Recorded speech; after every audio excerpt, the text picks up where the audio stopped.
This is for you if you feel like as an F1 fan you've been let down by these new regulations.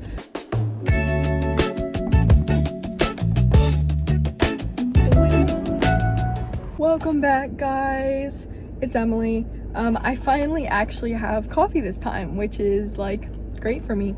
Okay, so since Suzuka is over, this means that we have an entire month of literally no races. I don't know, I'm gonna miss it because we don't have Formula One for a whole month and then we just go straight into Miami. And I don't know, I was just like trying to think of what I was gonna do the whole month. But something I want to talk about, because I don't really think I've heard people address this in the way that I'm going to, because everybody's talking about the new regulations, and I've definitely talked about, what I think about, the racing style and all of that. But I think people have failed to address that there are multiple different kinds of F1 fans out there.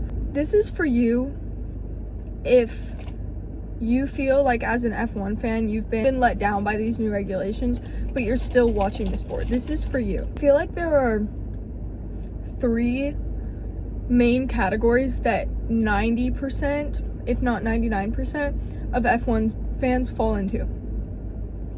First, I would say you have your racing purists who love the sport for, the V10 engines and just the sheer speed. A lot of like your more traditional fans who have been watching it forever and ever. If you were really, really let down when they switched to hybrid engines and you really want, the roaring V10s back, and you watch the sport for the sheer speed as it being, the pinnacle of motorsport in the speed and the intensity of it, I would really consider those, the purists of racing. Second, I think the people who just have a all-encompassing love for the sport. I think I would put myself in this category. I haven't been familiarized enough with what pre-hybrid engine F1 looked like to really be a purist like that. But I honestly, yes, I have like a team for, my heart is with Ferrari, but I honestly care less about individual driver performance as I do, the overall. I care about every driver, and I really, want to see them all doing well in their respective areas.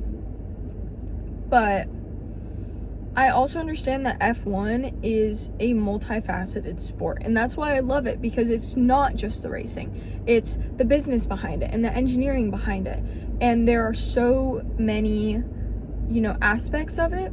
And I really love the sport, not just because of the racing, although I love just motorsports in general, just like a childlike love for it.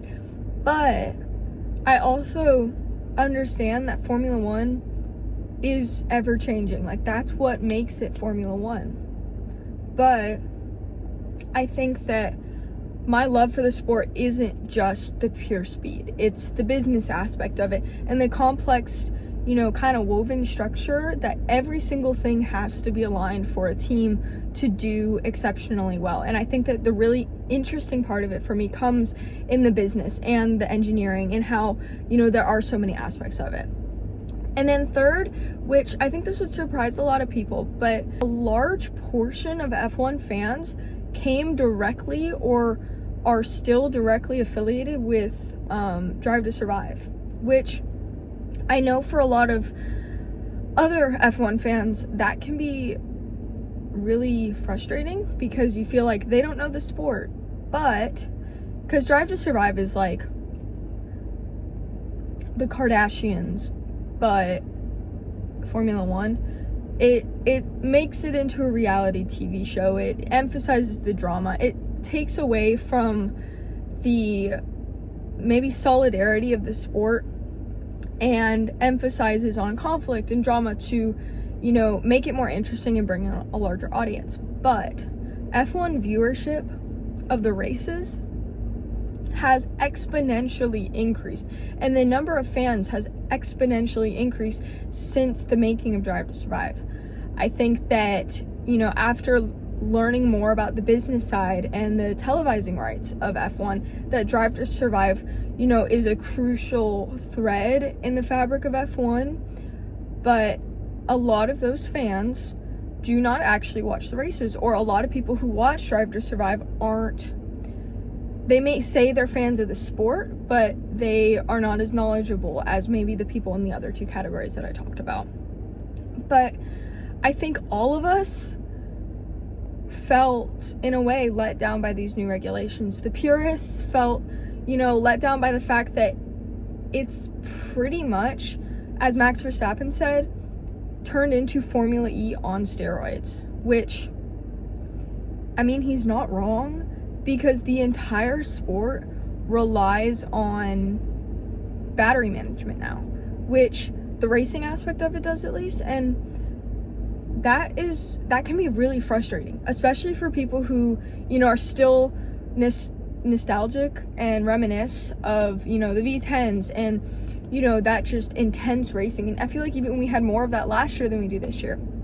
So I think a lot of the racing purists feel let down by that. I know, as somebody who I consider myself just kind of having an all-encompassing love of the sport, I think that I feel left down because, yes, I see that, you know, the drivers are having fun playing cat and mouse, a lot of closer wheel-to-wheel battles. It makes the races look more exciting for us.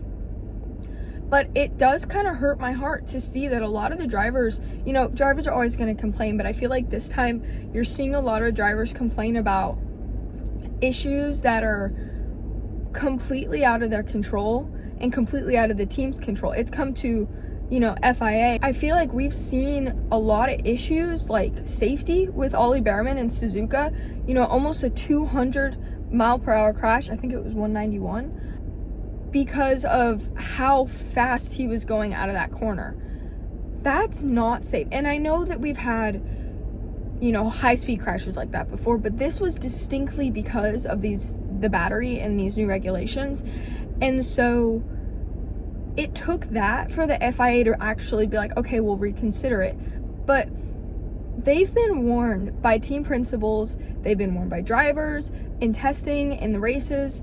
Like, these issues are not unknown. It just takes like a crazy instance like that to happen, or it takes enough drivers not being able to perform because of things out of their control for the FIA to actually even just sit down to think about it.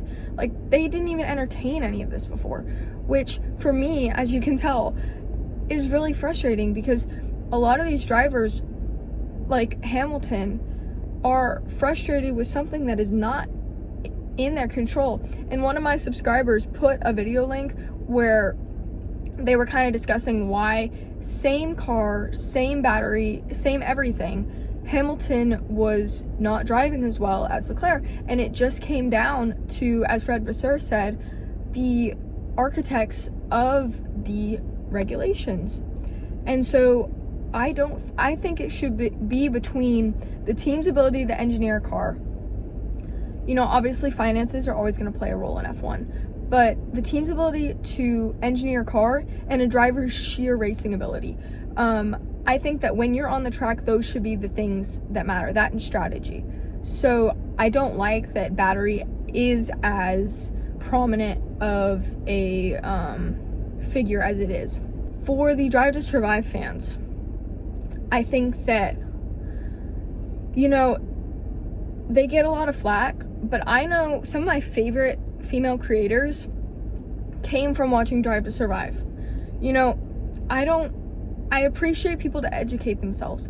And so these creators that have come out of watching Drive to Survive, they still watch it for entertainment, but they've made such an impact in the sport through learning more. Like, Drive to Survive was what brought them into it, what got them interested in it, and then they went on from that to do their own research and to get really involved in the sport and understand the strategy and understand the engineering and all of it. And so I think that Drive to Survive fans, you know, for somebody who maybe is a fan of the show but not the sport, I think that, you know, this is a big change, and that may make a more interesting season for Drive to Survive. But I think that they're going to continue to see kind of a pushback from all the other fans. But this is what I'll say about this as well. I think, because I said this is for the F1 fans that feel let down by the new regulations. FIA never fails really to let us down, but these new regulations specifically for 2026, I think, in my opinion, what's keeping everybody watching the sport, you know, other than our just love for motorsport and the idea of it, I think for the purists, the love for what racing was is greater than what it is right now. And so I think that them holding on to that, and tell me what you think in the comments, but I think holding on to that is what is keeping, you know, them in the sport. I think for me personally, somebody who, you know, I've been watching F1 for a couple of years, but not nearly my whole life, or not nearly a decade. So I think for me, what keeps me watching the sport is my love for what racing could be. I love the sport and I love the concept of the sport, and I think it is so interesting, but I don't totally agree with how it's running right now. But I think my love for what the sport can be and for the potential the sport has, and just seeing the growth that it's made even over the past year and a half, it keeps me excited and it keeps me, you know, engaged. And so no matter how frustrated I am with these new regulations, my love for what the sport can be is greater than what the sport is right now. And so I think, honestly, that's what's keeping us watching the sport. It's not, you know, how well our teams are performing. It's not how well our drivers are performing. Because if you're a Ferrari fan, I know I'm wearing a Red Bull jersey, but if you're a Ferrari fan, you know what heartbreak feels like. You know what being let down feels like. But for some reason, we keep coming back to support it. And I think it is just that love for the sport. So we will make it through this season together, and hopefully, you know, significant changes are made. And this doesn't become the new normal. But I think that is what's keeping us here. And so I really want to hear what you guys think. I really hope you like this video. It was definitely more of a conversation. I finally have my coffee this time, but it was definitely more of a conversation than it was an interesting type video. But let me know what you thought in the comments, and subscribe if you're not already, because I would love to have you join my little community. I will be definitely coming up with more content ideas and more videos over this next April break. But yeah, let me know your thoughts and your opinions about the season and everything in the comments below. Bye guys, see you next